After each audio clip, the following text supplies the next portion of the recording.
Bom dia para todo mundo. Eu pensei que, para tratar desse assunto, ele é muito pesquisado, muito debatido, da participação. Eu achei que seria útil partir de uma noção simples, com a ideia de que participar é fazer parte, né?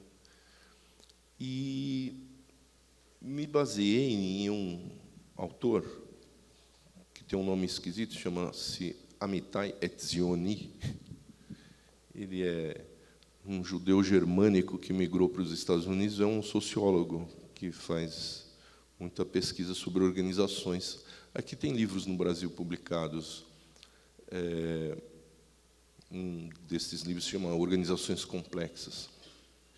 Vocês não precisam se preocupar em guardar essa ou tirar foto e tal, porque fica disponível essa apresentação para vocês, inclusive no site do Instituto Vladimir Herzog. E o Etzioni diz o seguinte, que, bom, as organizações, em geral, né, é um nome genérico para qualquer tipo de organização empresarial, órgãos públicos, organizações associativas, mas as organizações têm participantes, né? E ele distingue participantes internos e externos e participantes de níveis superiores e níveis inferiores. Então, um exemplo que eu achei que talvez fosse ilustrativo. Vocês imaginarem uma organização, nesse caso, uma associação, né? Uma organização de tipo associativo, a Associação Médica de São Paulo. Quem seriam os participantes internos? Os médicos e médicas que são associadas à associação e os funcionários e funcionárias da associação. E, nesse caso, os participantes externos são os demais médicos e médicas que se orientam pelas diretrizes da associação. Um exemplo comparativo com a escola é também uma organização. Quem seriam os participantes internos? As pessoas que trabalham e as pessoas que frequentam, né? Que vocês costumam chamar de alunos, né? Aliás, essa é uma definição de aluno, são pessoas matriculadas na escola, né? E participantes externos, que a gente pode identificar entre os familiares daquelas pessoas que estão matriculadas. Todos esses são participantes, mas tem uns e tem outros. E, em termos da divisão entre participantes de nível superior e de nível inferior, no caso da associação médica, os de nível superior seriam os diretores e diretoras da associação. E, de nível inferior, os associados e associadas não diretores, né, que não são da diretoria, e os funcionários e funcionárias. Comparando com a escola, pode-se dizer que os participantes dessa organização de nível superior são o diretor, a diretora, assistente de direção, e de nível inferior, docentes, funcionários e funcionárias não docentes e estudantes. O que nessas distinções eu considero que é essencial? É o aspecto do poder de decisão. Entre participantes internos e externos, há um jogo, uma tensão em torno do poder de decisão. Muito frequentemente, os participantes internos têm mais poder de decisão que os externos, nem sempre. E há um jogo, uma tensão, também entre os participantes dos níveis superiores e dos níveis inferiores. Seguinte, Célia. O que está sendo ressaltado nessa abordagem da participação é que o fato de fazer parte, ou seja, todo mundo participa, não é? Ganha mais importância, ou é mais intrigante, pelo fato de que a diferença de poder de decisão implica em participação subordinada. Quer dizer, é comum que os participantes externos participem subordinadamente aos internos e que os participantes de nível inferior estejam subordinados ao nível superior. Isso é um ponto-chave de um dos aspectos da democracia, que é o da igualdade. A democracia tem pelo menos 3 componentes nas diversas abordagens que se faz de democracia, são variadas, mas, de maneira geral, se considera que há 3 componentes definidores da democracia, ou elementos que são eixos de uma visão democrática: igualdade, liberdade e corresponsabilidade, ou que na consigna da Revolução Francesa se chamou de fraternidade, ou que, de maneira geral, nós entendemos por cidadania, ou algumas pessoas entendem por cidadania. Aí, supondo essa visão de participação, eu convido a considerar um trecho, um artigo da Constituição. Eu acho importante ressaltar a Constituição, porque, primeiro, porque é a lei principal do país, né? Depois, porque, de maneira geral, é uma boa lei. Ela consagra direitos, muitos direitos. E é por isso que ela é atacada desde que foi promulgada há 30 anos. Né?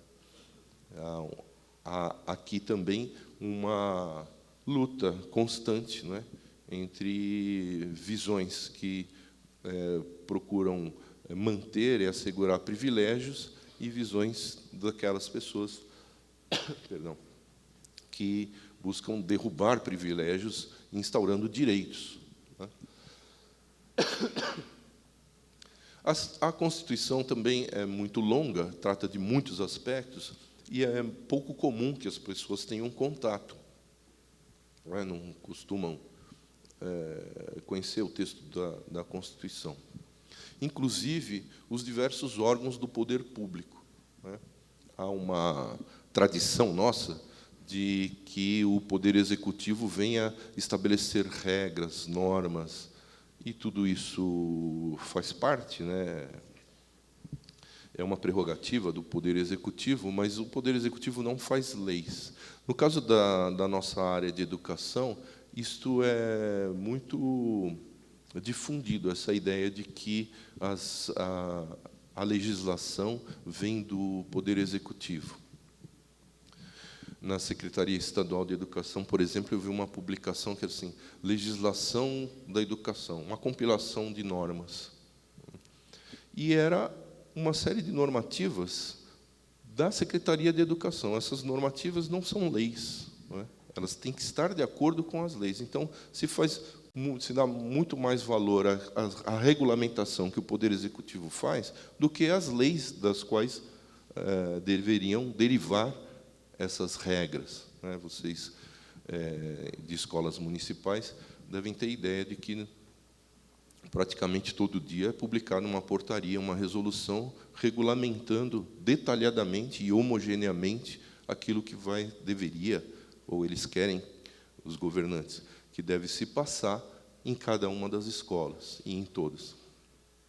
A Constituição tem uma seção de educação, com 10 artigos, que vai do 205 ao 214, que eu recomendo que todo mundo leia e releia, assim, antes de dormir, sempre dá uma lida num artigo para pensar a respeito. Porque, como a gente tem pouco contato, pouca familiaridade com o que está dito na Constituição, a gente também não tem oportunidades de interpretar, porque as leis precisam ser interpretadas. Aquela frase muito famosa a regra é clara, que se diz para o futebol, né? Não, a regra não é clara. Se a regra por si mesma escrita fosse clara, não precisava de juiz, não precisava de um sistema judiciário para adequar o entendimento do que diz a letra da lei e os casos que deveriam se enquadrar em cada um dos dispositivos de uma lei. Então, tem que ser interpretado. O que significa aquilo que está escrito? E a Constituição, a seção de educação começa com o artigo 205, tem aqui umas poucas linhas, e todas as palavras aqui requerem interpretação. Parece simples, não é? A ideia de que a educação é direito de todos, dever do Estado e da família. Quem é que vai divergir de uma ideia dessa? Quando a gente se detém a pensar, bom, mas o que é que a gente está chamando de educação? Aí pode ser que as nossas opiniões se dividam. É direito de todos e dever do Estado. Qual a ideia de educação como direito de todos? Imaginem, ou levem em conta que é muito recente a expansão do ensino superior. Então, eu vejo que a nossa opinião pública não incorpora o ensino superior como um direito de todos. É muito recente, por exemplo, a oferta, coisa que se ampliou mais significativamente a partir dos anos 70, né, do século passado, a ideia de que todo mundo tem direito à educação infantil. Há, inclusive, visões diferentes, né, de que a educação infantil seja uma oferta de serviços que responde mais ao direito das famílias, dos parentes, dos pais, das mães, para poderem trabalhar, do que sendo direitos das crianças, né? Então,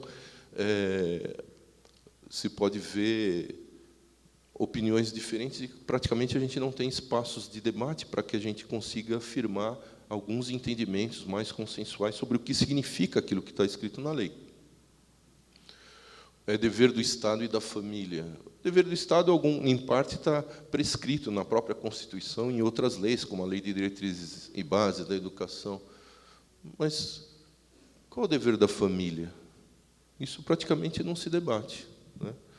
E acredito que vocês, como profissionais de escolas, vivem constantemente em interação com as famílias e têm expectativas em relação ao cumprimento de deveres das famílias para com a atividade educacional. E como a gente não tem muito espaço para debater, esse dever da família fica em aberto e aí há muita confusão e, às vezes, muita divergência, né? E será promovida e incentivada com a colaboração da sociedade. Também é a mesma coisa. Qual deve ser a colaboração da sociedade? Como que as empresas devem colaborar com a educação? Isso não está claro. Existe alguma prescrição legal? Existe a exigência de pagamento de impostos, por exemplo, mas isso talvez não seja suficiente. Não? Enfim, está em aberto. E aí, 3 objetivos, né? A educação deve ser tudo isso, visando ao pleno desenvolvimento da pessoa, seu preparo para o exercício da cidadania e sua qualificação para o trabalho. Vocês que trabalham em escolas sabem que existe uma tradição, um costume de, pelo menos no início do ano, fazer reuniões chamadas pedagógicas para planejar o ano, não é isso? E, quando se faz um planejamento, se estabelecem objetivos e se procuram definir meios para atingir esses objetivos. Mas, antes de se tomar qualquer decisão a respeito disso num planejamento escolar, os legisladores já fixaram 3 grandes objetivos para a nossa educação. Para a educação no Brasil. Esses não são objetivos a serem perseguidos, buscados, apenas por profissionais da educação, professoras, professores, educadoras. Todo mundo tem que fazer algo para cumprir esses 3 objetivos. E como a gente tem poucas oportunidades de conversar, de debate, de esclarecimento dos significados dessas palavras, isso tudo fica de lado, fica na penumbra, né? O que significa pleno desenvolvimento da pessoa? O que é que a gente tem que fazer concretamente para isso? Não é? Muitas vezes as pessoas no caso de professoras, né, eu já tive algumas oportunidades em que elas relatam o que elas fazem para o pleno desenvolvimento da pessoa, dos alunos, das alunas, das crianças, etc. Mas é muito menos comum que elas considerem, nas escolas, aquilo que deveria ser feito para o pleno desenvolvimento da pessoa delas, das professoras. Isso me chama a atenção, porque imagino que é muito difícil dar aquilo que não se tem. Quer dizer, se a gente não faz o que é necessário, não é, para o pleno desenvolvimento da nossa pessoa, não é, dificilmente a gente vai conseguir atuar adequadamente para o pleno desenvolvimento das outras pessoas.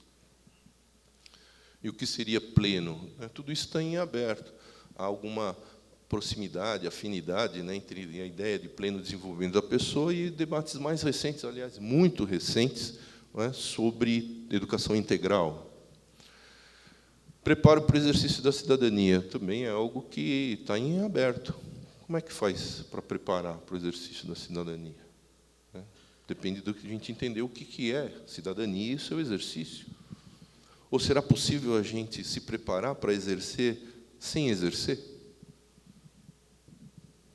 Lendo um livro, alguma coisa, talvez isso seja bom, assistindo um filme, conversando, mas talvez seja necessário a gente ter outras práticas também para exercer a cidadania e aprender, ou se preparar para exercer. Qualificação para o trabalho, então, é outro aspecto que está em aberto. É muito costumeiro que se entenda isso como escolas profissionalizantes, né? Mas seria uma visão muito reduzida da qualificação para o trabalho, né? Eu adianto aqui uma opinião de que o trabalho é um mundo do trabalho, são relações entre trabalhadores e seus empregadores, entre o mundo da economia e o restante das atividades da sociedade. Então, tem muita coisa para se aprender, para se qualificar para o trabalho, tanto para o ambiente do trabalho, quanto para as técnicas do trabalho, quanto para as leis que asseguram direitos de quem trabalha, e assim por diante. Eu separei o objetivo preparo para o exercício da cidadania, porque esse assunto, embora tenha poucas linhas, é muito comprido, dá pano para manga e a gente tem pouco tempo. E aí, Celinha, mais um. Pensei em articular isso que eu vinha falando a um direito social que está na nossa Constituição, que é o direito à moradia. Não é? Pensando no preparo para o exercício da cidadania, e eu estou articulando cidadania com direitos. E aí escolhi um direito que é meu xodó, eu gosto desse, direito à moradia. É um assunto muito aflitivo, não é? Existem déficits de habitação muito gigantescos no Brasil, e especialmente na cidade de São Paulo. Não sei se vocês já resolveram esses problemas pessoalmente, das suas próprias moradias. Não sei se uma parte da renda de vocês, muito significativa, é destinada a manter a moradia, no sentido de pagar aluguel ou pagar prestações. Enfim, a moradia me parece crucial. E o que se entende por moradia e direito à moradia está em jogo nisso. Eu fiz essa escolha, essa é a segunda vez que eu estou com um grupo como o de vocês, e acho que, da primeira vez, o pessoal estranhou esse tipo de apresentação, né? A temática da participação articulada à Constituição, a ideia de educação, e depois voltando para um direito social que, em geral, está dissociado do campo escolar, da educação. Direito à moradia. Especialmente também porque havia muitas pessoas de educação infantil, né? Aliás, quantas pessoas aqui trabalham em centros de educação infantil? Levanta aí. Talvez seja a maioria. Em EMEI. Então, Quase todo mundo é SEI e EMEI. E aí sobra as EMFs. Quem é que é de EMF aí? Minoria.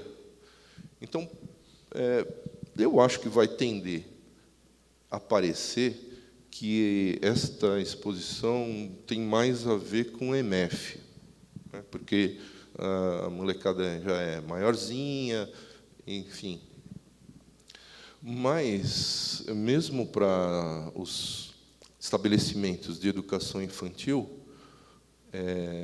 talvez até mais sensível, mais agudo, o fato de que é preciso trabalhar com as famílias, uma vez que a gente tem dificuldade, né? Uma dificuldade permanente de se comunicar com as gerações mais novas, né? A gente demora e talvez nunca aprenda a falar criancês, né? As crianças vão aprendendo a falar adultês, mas a gente aprender a falar criancês é muito mais difícil.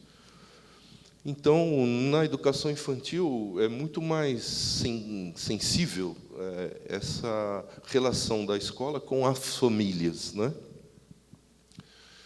Então, imagino eu, vocês julguem, né, que o tema da moradia pode ser especialmente importante para o trabalho educacional, mesmo que não seja ensinar aspectos relativos à moradia e a direito à moradia diretamente com alunos, né?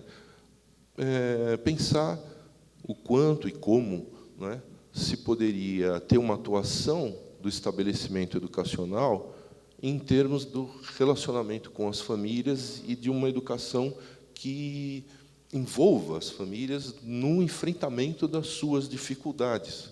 Porque, se não houver esse enfrentamento, se não houver um combate à desigualdade social, nenhuma proposta pedagógica, as mais conservadoras ou as mais alternativas, nenhuma proposta pedagógica vai conseguir se realizar. Assim, qualquer tipo de educação que a gente queira fazer, e sendo educação escolar, é preciso que haja certa estabilidade dos grupos familiares, das crianças, certa harmonia, digamos assim, na vida privada. Estou falando complicado? Quer dizer, enfim, se o pessoal ficar agitado, se a molecada, né, está insegura, se ela está com medo, se ela está infeliz, se ela está, né, com dificuldades materiais, não há trabalho educativo que consiga ser consequente, né?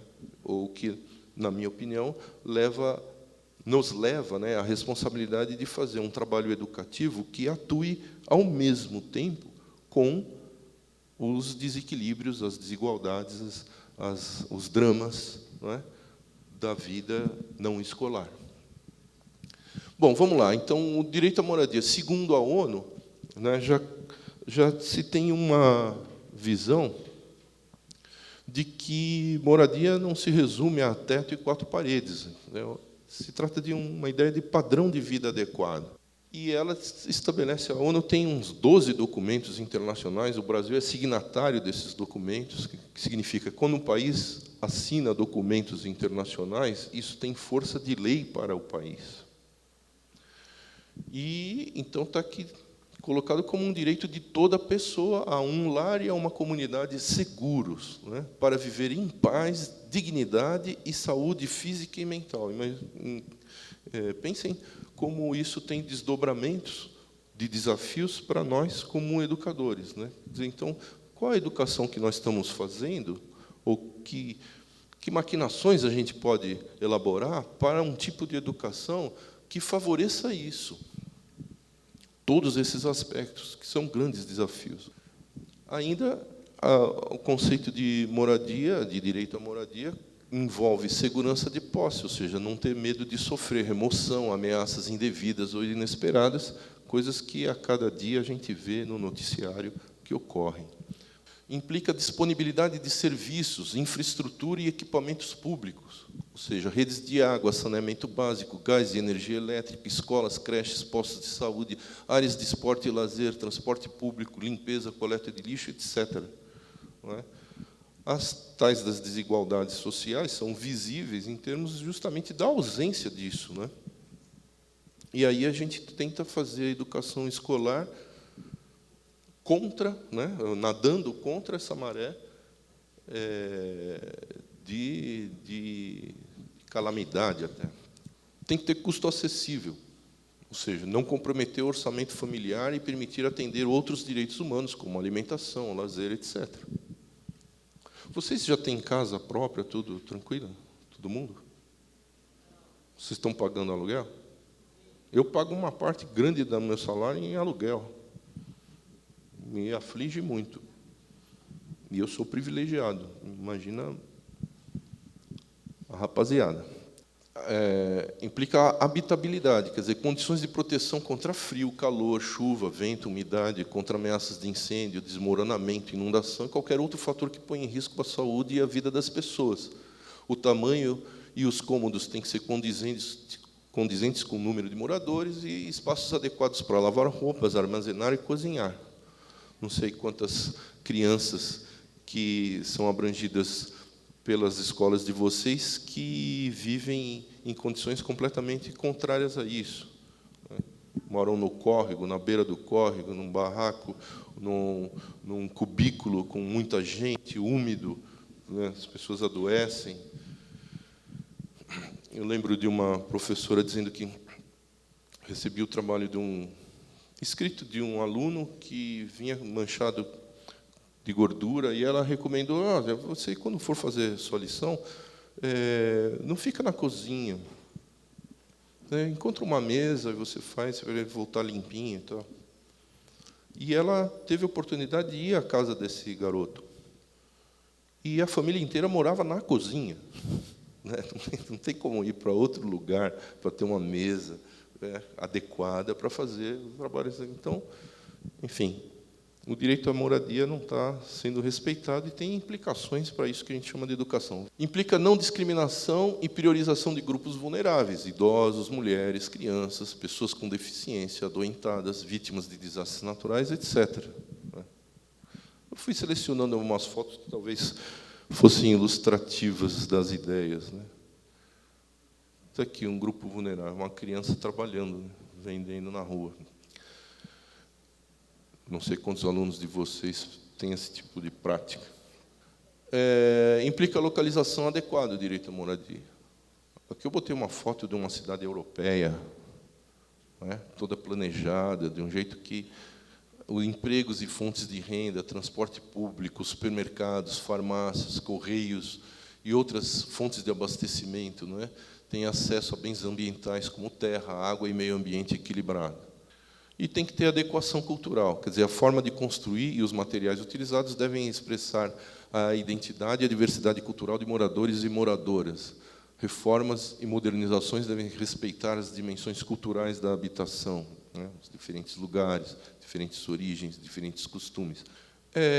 Isso é um conceito de moradia e de direito à moradia. Aí eu não sei se vocês têm essa informação. Há uma lei, essa aí, 10.257, que é de 2001, tem 18 anos. É o tempo de alguém nascer e chegar na idade de servir o exército. Tem 18 anos. O Estatuto da Cidade.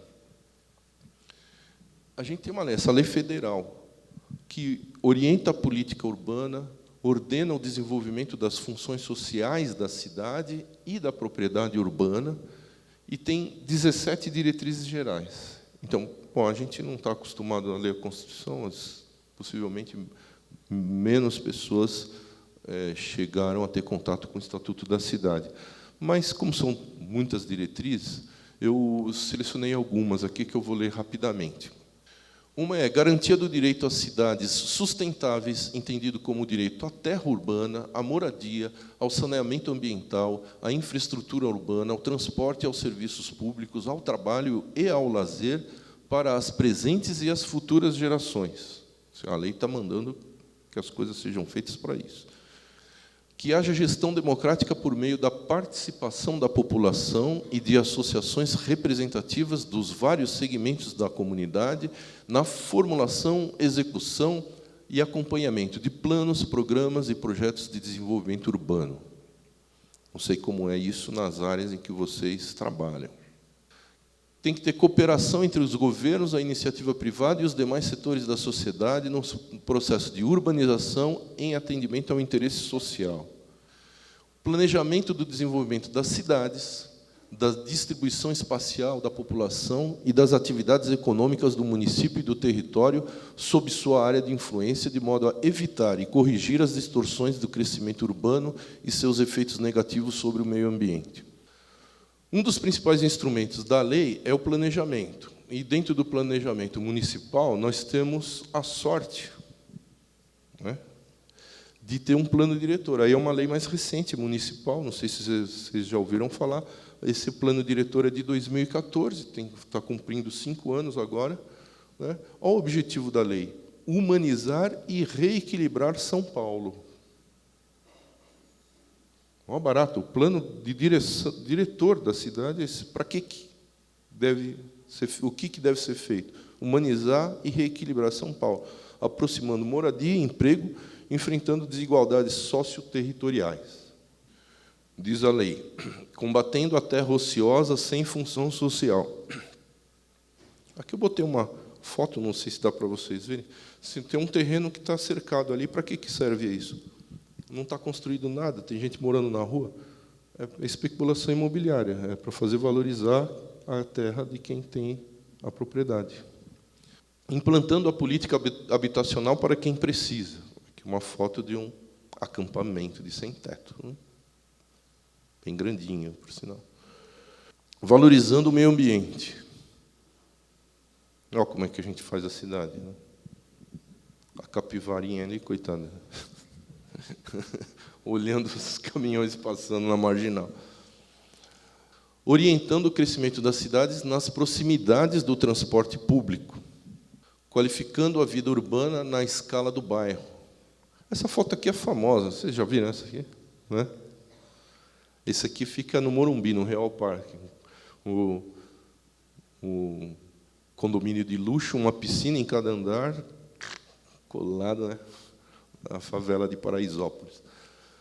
Promovendo o desenvolvimento econômico na cidade, preservando o patrimônio e valorizando as iniciativas culturais. E, diz a lei, fortalecendo a participação popular nas decisões dos rumos da cidade. E aí restaria um tipo de pergunta, né? Mas que programas governamentais realizam essas diretrizes do plano diretor? Então, esse tipo de pergunta se coloca, o que, mais ou menos, ainda era no governo Haddad, eu entrei no site da Secretaria de Habitação para ver quais eram os programas governamentais municipais para moradia popular. Não tinha nenhum. O único programa da Secretaria era federal, era o Minha Casa Minha Vida. E nós estamos na maior cidade da América do Sul. Sentiu como é que é o negócio? Então, precisa saber quais são os programas. Quanto que eles custam? Qual que é o orçamento? Quanto que vai para nós? Quanto que vai para o Barro Branco? Não é? Se a gente não busca essa informação e busca junto com as famílias, a gente não coloca esse debate e essa tal participação não ocorre, né, ou tem menos chance de ocorrer, e a gente não vai conseguir atuar para enfrentar as condições em que o nosso trabalho educacional precisa ser realizado diretamente com as crianças. E quais programas beneficiam a população de nossa área escolar. Isso é o começo de tudo. Para o MEMEF, talvez isso seja mais facilitado de ser uma atividade docente de qualquer disciplina, não é? De pesquisa conjunta, né? De pesquisa das professoras com suas turmas, seus estudantes, de preferência envolvendo as famílias também, não é? Colocar essas informações à disposição de todo mundo e de toda a comunidade, todo mundo aprender com isso, como a ideia de que a famosa frase, conhecimento é poder, né? Mais ou menos, né? Mas é difícil que a gente consiga superar a participação subordinada, que que a gente consiga, né, uma participação igualitária, ou seja, ampliar o poder de decisão daqueles que têm menos poder de decisão, e aí vale para todo mundo, né? Vale para nós adultos em relação que somos participantes de níveis externos ou de níveis inferiores, mas vale também para a nossa relação intergeracional, né?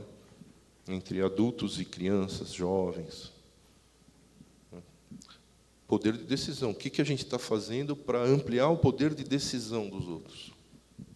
O nosso e o deles. É isso aí.